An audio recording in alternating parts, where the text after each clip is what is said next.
Welcome, everyone, back to Ministry Minute. My name is Father Christian, and today we're going to be jumping into the 20s and 30s ministry. The 20s and 30s ministry. You're like, what? Do we even have that? Yes, we do, because of this good-looking man next to me. Right here is Wicker Perlis, vestry member, and now is taking on even more leadership, where he is leading this brand new group called the 20s and 30s.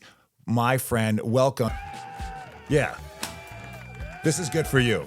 You deserve to have this kind of music. How is St.Marys doing for you now? And you're no longer just a guy in the pew. Now you got like actual leadership, and you're on the vestry, and you leading kids out in Ecuador, and now you got this 20s and 30s group. I've gone to Episcopal church all my life. My fiance, same. So we found Episcopal church, and I knew I wanted one that had some youth programs, because I had done a lot of that as a youth. And when we came here, you know, we just drove by and we saw right on that building there, out of that window there, it says on the side of the building, youth building.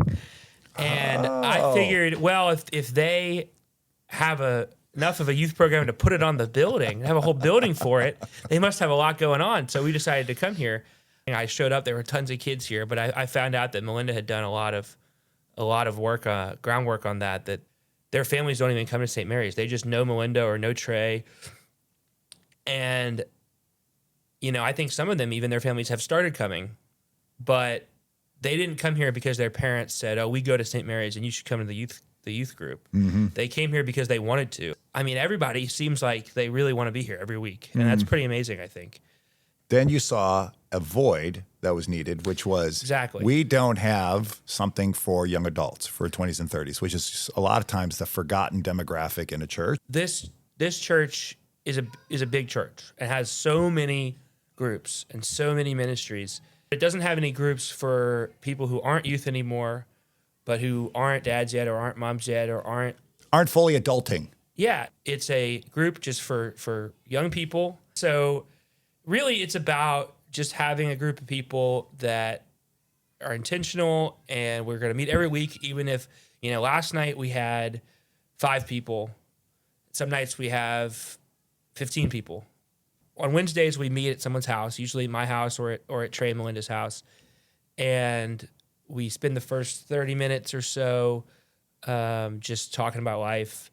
And then we spend 30 minutes to an hour talking about reading and then talking about the reading. I love how that's happening, though, that we're all coming together on Sunday. We all have these different groups we're part of. Some of us are doing more manual, like physical groups. Some are doing more spiritual formation type groups. And but then there's this gospel that's guiding us. Mm-hmm. And a lot of these groups are reading that same gospel to prepare. So the youth and the 20s and 30s, and I have some other groups do the same thing. They come into Sunday now like really like warmed up, like, okay, what are we going to do with this gospel? Especially like this Sunday, my gosh. It's really changed the way that I come into church on Sundays. I agree with that. And I think that I, you know, come in wondering what you or Father Joe is going to say. So 5 to 15 people when they show up.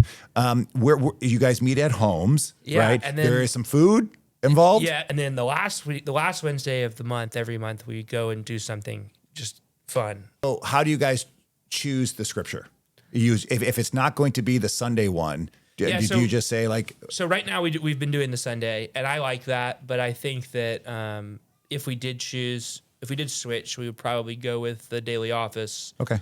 The daily office is the daily readings that the church gives us. So globally, we're all aligned in reading meditating and reading over the same readings as Anglicans. Yeah, I think there is some idea that we could be reading something else and like just expanding what we're hearing in a given week. You got it. All right. And then there's this great social part of it. So what has that been like for you as that you came in, maybe you didn't know a lot of people at this church, and now you have this little community that you have here. What's that been like for you and your fiance? Yeah, it's been great. I think this group has been a big part of that for us. Best friends that we've got here are from this group. Oh, that's awesome.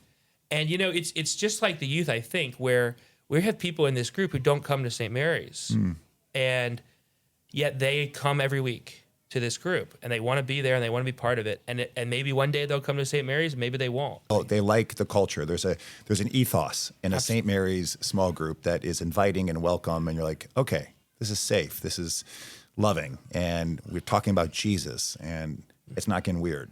I was always okay with if somebody showed up who who doesn't even want to come to St. Mary's, I'm glad that they're here on Wednesdays.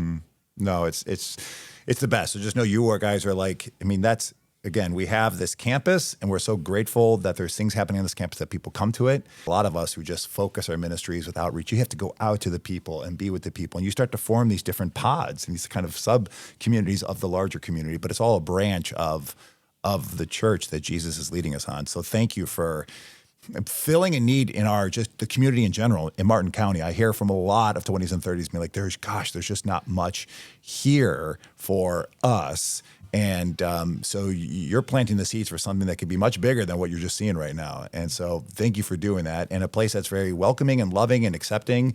And we're focused on Jesus and learning more about Jesus. And we want to have a good time together. Yeah, thank you. I think a lot of times you hear like, well, there's just nothing to do for people our age. Like, it's an older community. But then every once in a while you'll go somewhere where you'll see a lot of young people. You're like, wow. I'll be like, whoa, where did all these people come from? That age and that community really is calling out for community here. Yeah. And I hope that we can provide it at least for people who are interested in sitting around and talking about the Bible and talking about God and talking about life for a little bit every week. Yeah. Well, God bless you, brother. And let's just keep on meeting the call that God's placed upon your heart and upon this whole group's heart and upon this church's heart. Jesus is calling, and to be out into the community. We're a missional community. That's what it means like to be. Just think of ourselves outside of this campus, that we are serving and being part of a larger community other than ourselves. So thank you for answering that call, Wicker. Thank you for answering the call for the vestry and being one of our vestry leaders and everything you do for our youth. So my friends, we'll see you soon again for another Ministry Minute as we keep on learning about all these incredible ministries and defining them and learning how you can also get involved. God bless you, and we'll see you soon.